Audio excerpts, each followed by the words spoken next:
All right, what's good, ladies and gentlemen? We back. Salute. You tuned in for another Midnight Mirage Classic. So in this episode, I want to speak with you about some of the cost of success.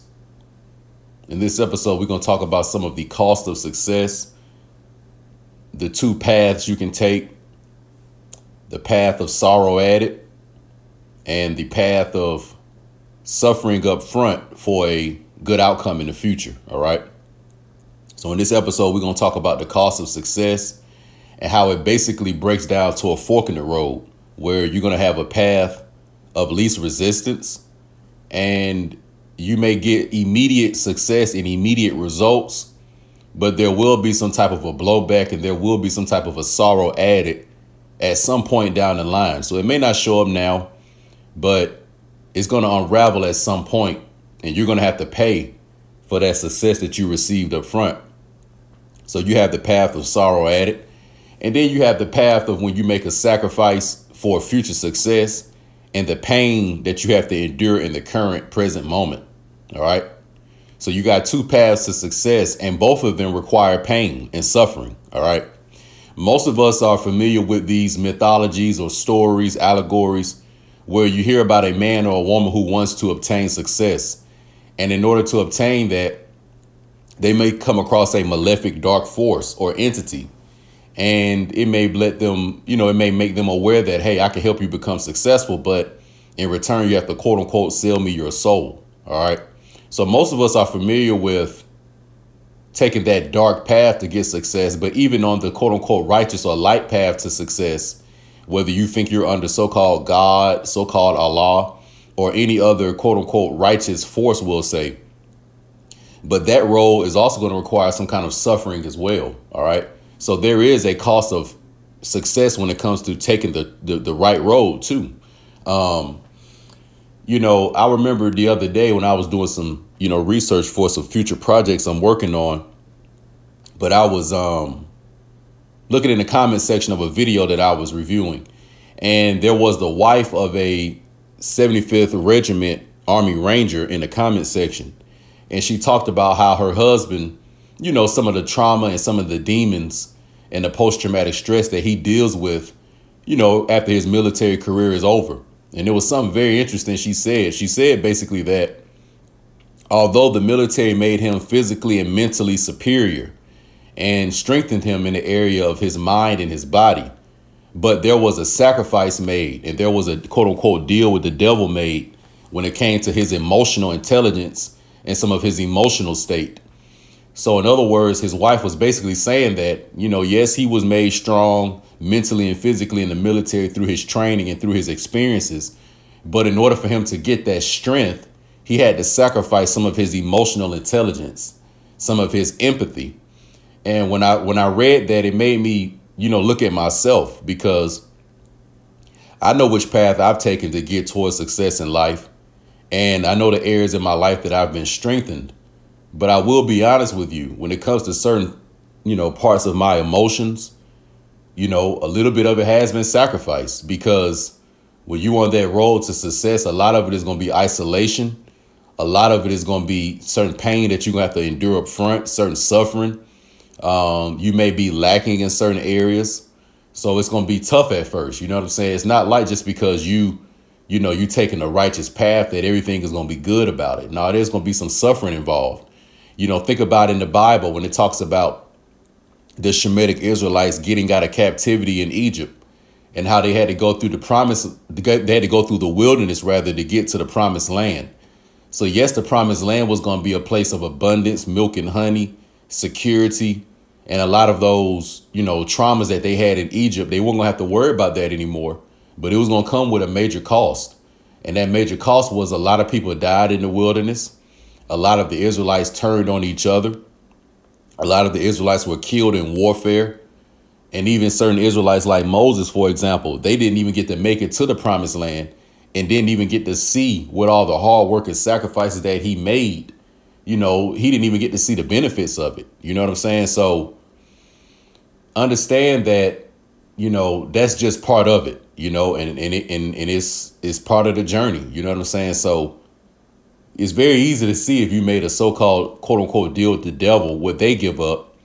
But even if you make a so-called righteous deal, you're going to give something up too, because remember, in the biblical character Abraham, he was told by so-called God that he would make his descendants as the sand on the beach, and he will have a positive outcome in his future generations.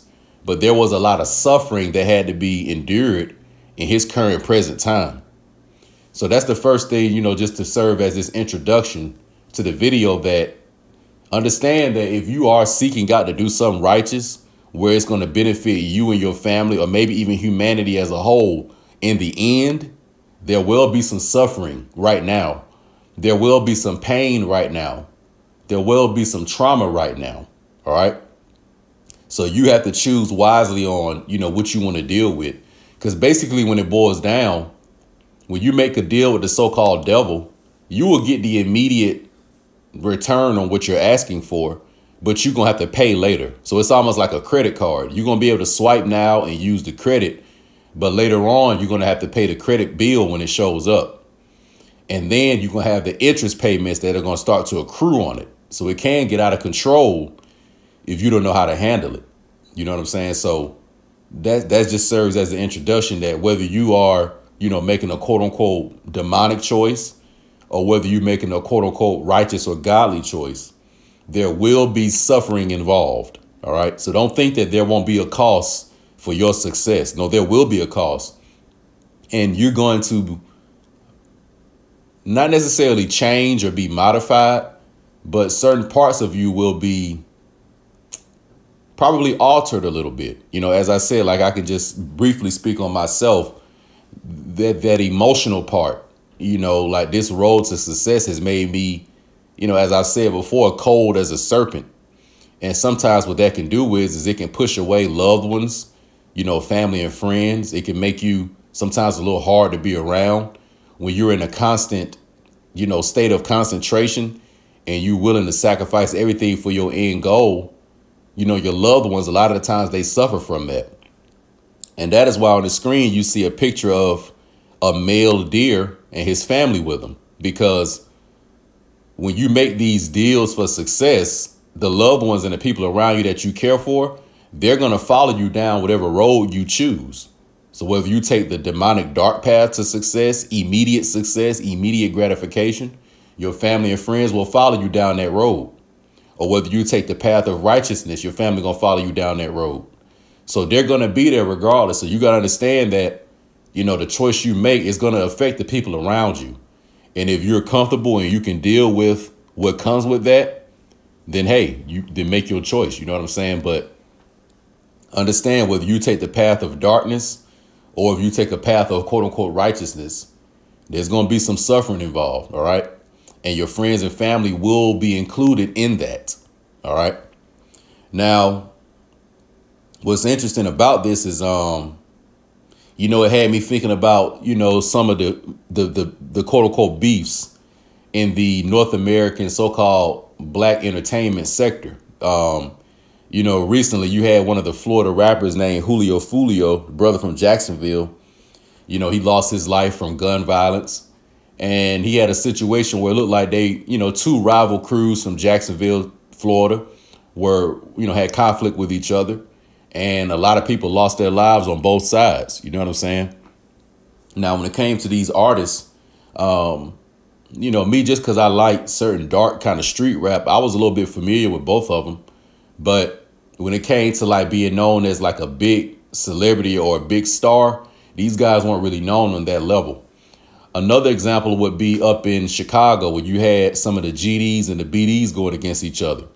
A couple of years ago, the brother FBG Duck, he lost his life from gun violence. And it was also a situation where the two rival crews, they had feuds and they were going back and forth with each other. And a lot of people lost their lives on both sides. And that culminated with, of course, the brother FBG Duck losing his life. So when I sat back, I looked at the death of FBG Duck and I looked at the death of Julio Fulio. It made me think about, this cost of fame and this cost of success path that a lot of us take, and although it's a fork in the road, but as I said, usually when you take that path of darkness that leads to immediate success, you're going to have to pay on the back end. So it made me think about FBG Duck when he was releasing a lot of songs, man. There was a lot of records I heard from Duck that I liked on his mixtapes and some of his albums, or I think the one album that he did make. But it may have not gotten him the type of notoriety and attention that he wanted. Because if you're in entertainment, or if you're a businessman or a businesswoman, when you put your product or service out, you market it, you want people to use your product and service, and you want them to gain a benefit from it, and you want to receive the financial compensation.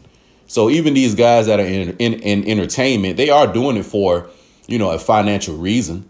And they have a skill set, of course, and they provide an entertainment, but they want to get paid from it. They put a lot of hard work in. It's a lot of sacrifice when it comes to paying studio time, recording costs, production costs, etc.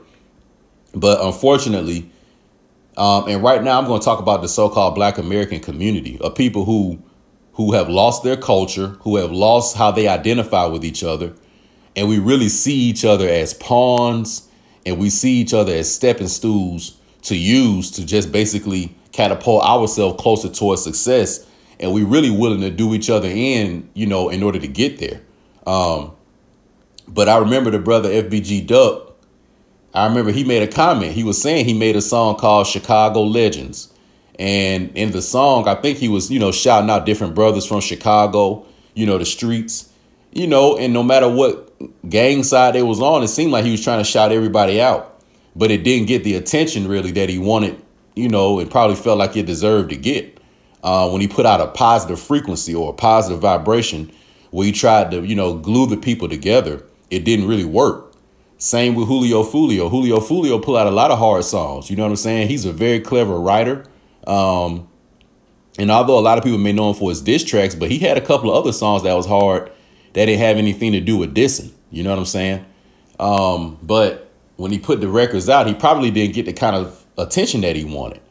But as soon as Julio Fulio made, the When I See You song, and as soon as FBG Duck made the song, when he was going against the guys from O Block, it got a lot of attention. It got millions upon millions of views on YouTube and the internet.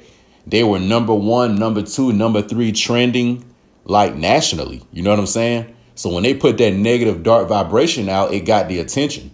And, I'm sure there was a financial reward that came from that, whether it's the YouTube royalty check, whether they had publishing and administration companies reach out to them to give them an advance, whatever it may have been. But they clearly can see that when I put out song A with a positive vibration, it didn't really get the response. But when I put out song B and it had more of a negative dark vibration, that really, and when I say dark and negative, I mean more so an emotion that's centered around pain, trauma, suffering, and negativity. Okay, because a lot of the dark street stuff, it has those ingredients infused in it. And as a matter of fact, that's what attracts me to it. Because I still have certain pain and trauma that I've, incurred through my life. And, I'm not always in a positive mindset myself. So a lot of the times I'll listen to that dark street music because I can relate not only to the subjects and the topics, but the emotional state that they're in when they're making it. Sometimes I find myself in that state. But going back to the initial point, they received success from it, immediately because it was boom. It would trend real quick. The brother Julio Fulio, he lost his life. I want to say that was around last weekend, around the 21st of June, I think around the brother's birthday. He lost his life. And then some of his rivals in the rap scene, they putting out records now and it's getting a lot of attention. Like the brother Young and Ace, you know what I'm saying? Like he put out 2 records and, they are hard. But don't get me wrong. Like the records go hard. I'm not going to sit here and be a hypocrite. I've listened to them and I actually like them. But, as I said, when you take the path of sorrow added, there's going to be a blowback from that. So, of course, FBG, when he put out that record, it got a lot of attention. He may have gotten, created certain awareness in the music industry. But the blowback from that was when the O Block guys pulled up on him, or whomever it was that pulled up on him, and they shot the man in broad daylight, and he lost his life. And same with Julio Fulio. You know, he took the Fantasia song and remixed it. It was very clever, you know, very clever, very witty, very unique. But it got the attention. You know what I'm saying? I'm sure he got a couple of nice YouTube checks from it. And he created awareness in the music industry. So it did that part. But the blowback from it was that, you know, these guys pull up on you. I don't know if they shot Julio Fulio at the daytime or the nighttime, but nevertheless, you know, they pulled up on him in the parking lot of a hotel and basically just sprayed up the whole vehicle. You know, I think multiple people were shot and then he ended up losing his life. So when it came to Julio Fulio and FBG Duck, like they took the path of sorrow added. They had to consciously know it. They consciously knew that by making those records and creating those videos and putting it out, they knew it was going to get a lot of attention. And they probably also felt within themselves like, damn, like when I put out something positive, the people didn't really respect it and people didn't really rock with it. So a lot of this is also the wickedness of the people in this country, and particularly the so-called black community, the wickedness that we still possess within ourselves, you know, because when it comes to like when you hear that term culture, like when people ask, what is culture? Culture is basically what glues an ethnic national group of people together.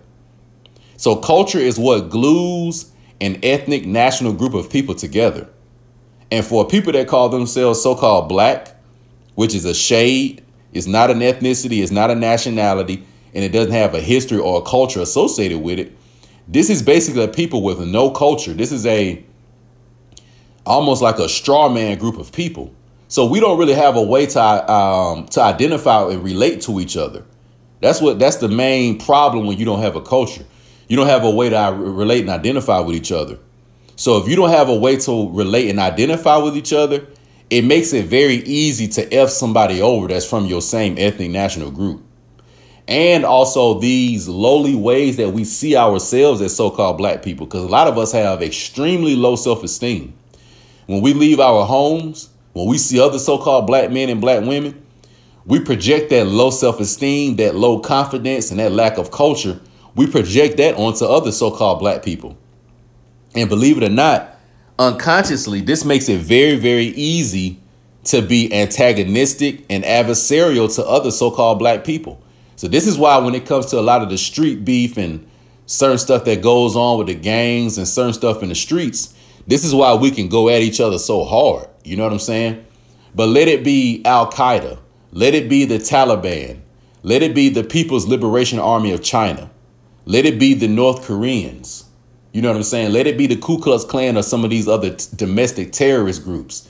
For some reason, when it comes to these real opponents, we can't pipe up on them for no reason. For some reason, we can't pipe up on them. You know, like it's real easy for us to go at each other, but I don't see us bringing that same smoke with these real enemies that we really have. You know what I'm saying? Like Young and Ace and them made a song called Who I Smoke. And in the song, they basically like calling out names of deceased, really people from Jacksonville, Florida, that's from the same streets, the same poverty, the same hoods that they from. You know, but it's like we ain't making none of these rap songs and these diss songs for our real ops and real adversaries. But how can you make a rap song about your real adversary if you don't even know who you are? You can't, if you a blood, then you know you got beef with Crips based on the history of you being a blood, based on, you know, the circumstances of you being a blood, based on everything that comes with being a blood. So that's how you can identify who your enemy is, because you have identified who you are. So-called black people don't know their real enemy because they don't even know who they are. So it make it real easy to turn up on somebody else. You know what I'm saying? They really look just like us. That's from the same ethnic national group. And I'm going to also say this, too. This problem don't come from just so-called slavery or discrimination and segregation that we've dealt with in this country. You know, the crack era in the 80s and 90s. Some of it comes from that. But a lot of it was going on in the 1300s, the 1400s, the 1500s, the 1600s, right here in America before any of these European nations showed up, before colonialism showed up. We were already beefing with each other. The Choctaw tribe versus the Yamasee tribe, the Iroquois tribe versus You know what I'm saying? The Powhatan tribe. It's like we were already doing that kind of stuff. So today, instead of it being called, you know, the Cherokee versus the Creeks, it's called ATK versus KTA. Or it's called, you know, Southside Mafia and Amp Squad 220 versus Hit Squad. Or it's called the GDs, Gangsters Disciples versus the BDs. So, and we the descendants of the same people, you know, and it's the same problems that are following us even into these modern generations. And also think about how I said too, when you make these choices to go down, whether it's the road of righteousness or the road of darkness, your family are going to follow you down that road, just like a deer. If you a hunter and you putting out your deer feed and you stalking and you watching the deer as they come, because you trying to figure out what time do they come, you know, what's the composition of the family, how many male deer in the family, etc. What you're going to find is that when the big male deer come, he's going to have his doe female follow, and all the deer children are going to follow him as well. All right. So Julio Fulio, I think that his mother may have been either shot at or shot from some of these conflicts that he had. Think about, I think, the brother YFN Lucci, you know what I'm saying, from over in Summerhill here in the city of Atlanta. If I'm not mistaken, I think that either one of his, you know, parents' home or somebody that was in his family, you know, they were shot at, you know, based on street beef he had. Think about Young Thug. You know, I think that it was maybe one of his children's mother or some female that he was either related to or associated with. But I think she had gotten killed like outside of a bowling alley or something like that. I don't know if it was correlated with his street beef, but just this concept of how your loved ones are going to be dragged into this shit. You know what I'm saying? Think on Scarface. Remember at the end of Scarface, after, you know, Tony was deep in the drug game and he had offended Sosa. So now Sosa sent the hitters to his house. So they dare to get Tony. But remember how Tony's sister ended up getting shot up? So it's just like the male deer. When you come in and you eating from the pile of corn or whatever it is, and you getting that immediate gratification, your friends and family are following you into that. And the sniper is going to get all y'all. And that's how that goes. You know what I'm saying? Think about how on it was the Avengers. Think about the character Thanos, for all of you who have seen it.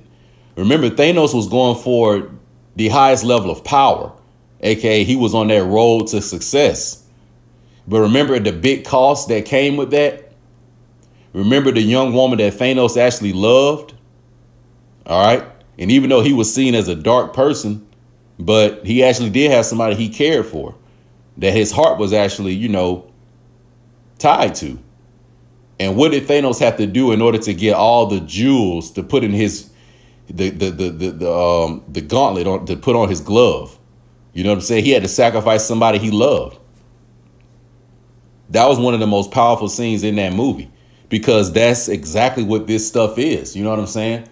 Like, I don't care what you're doing in this life, man. Like, once you get the success, whether it's the financial success, you know, whether it's the marital success or whatever it is that you're seeking out, trust me, from all the stuff that you're going to go through, once you get there, I'm not saying when you look back, you won't say that it's not worth it, but you're going to have to give up a lot to get there. I'm going to say that. You have to give up a lot to get there, you know? So you have to be conscious of what is it that I'm willing to give up in order to get the highest level of success. See, with me, with myself, I knew that I was willing to give up a little bit of my emotional, what do I want to call it? A little bit of your emotions you got to put to the side. I don't know if you want to call it emotional intelligence or empathy, but in order to become this real Terminator, to where you're concentrated and you're so focused, because again, success is like you got to be extremely concentrated and extremely focused. So certain things will be neglected, family and friends, or maybe even certain aspects of yourself. But there's going to be certain things that are neglected, you know, and that's just a fact. But I knew I was willing to give that up. So this is why a lot of people also don't try to become very, very successful in this life, because some people may unconsciously know this. But one thing for certain is that when you go out on the road to actually get there, you're going to start noticing and seeing like, oh, snap, I got to give up X, Y, Z in order to really make it. So that's just something to kind of think about, man.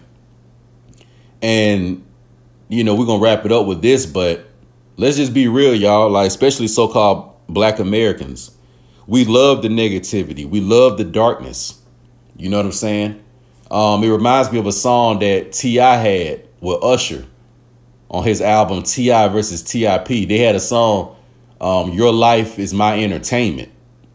That's what it was. And I think Usher was on the hook. Your life, my entertainment. You watch it while I live it. Something like that, right? But yeah, when it comes to these street rappers and they have these deaths, their death and pain is our entertainment. Yeah, that's a fact. Their death and pain is our entertainment. This is why when we have creators and artists put out things that, you know, emit positive vibration and it may glue the people together and resurrect the culture, this is why we ain't into it. We ain't into that. It's going to take some very, very catastrophic violence and brutality to make so-called Black Americans finally come together. You know, a lot of people always want to, you know, ride the sack of the people on Black Wall Street and talk about, oh, man, on Black Wall Street, they had their own businesses and they was doing this and they was doing that. And we look at them like this is some glory days or something that they were in. But we're not looking at the fact that them people were suffering from segregation. They didn't become entrepreneurs and build Black Wall Street because they were trying to be cool or they was thinking about, quote unquote, generational wealth. That's not what they were thinking about. They had no choice. They was dealing with segregation, isolation, being casted out. So they had to work with each other. They had to support each other's businesses. They had no choice. So that's what I'm saying. Like, it's going to be something like that when it comes to so-called Black Americans. Since we don't want to support our good artists that put out positive stuff and we only want to deal with the negativity, that's okay. But just understand that something is going to hit this country so hard. And because so-called Black people, we really don't got our stuff together, we're going to get hit the hardest. I can remember during the COVID-19 situation where seeing on the news that, yeah, the COVID was attacking everybody. Now, whether these reports were true or not, don't really matter to me. But I just remember reports about how it was attacking the so-called Black community. And there was a lot of casualties being, you know, piled up in the so-called Black community.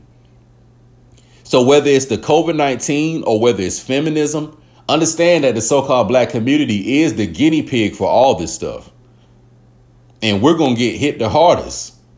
You know what I'm saying? When things don't go right, you know? So while we so busy concerned with these street beefs and all that and Crips versus Blood and like this so-called Black gang from this other so-called Black gang, trust me, once Al-Qaeda, once Hezbollah, once the Houthis, once Hamas, once these Mexican and South American and Central American drug cartels, once these Chinese gang drug cartels, these foreign international bankers, the Ku Klux Klan and other domestic Caucasian racist terrorist groups that are on this land, trust me, once all them groups come together and they start attacking right here in mainland North America, that's when we're going to really see what time it is. Because trust me, them your real enemies and them the ones that got real smoke for you. You think ATK versus KTA been a bloody battle. You think the Bloods versus the Crips have been a sad, destructive battle. You ain't seen nothing yet. You know what I'm saying? We ain't seen nothing yet. Because let's be real.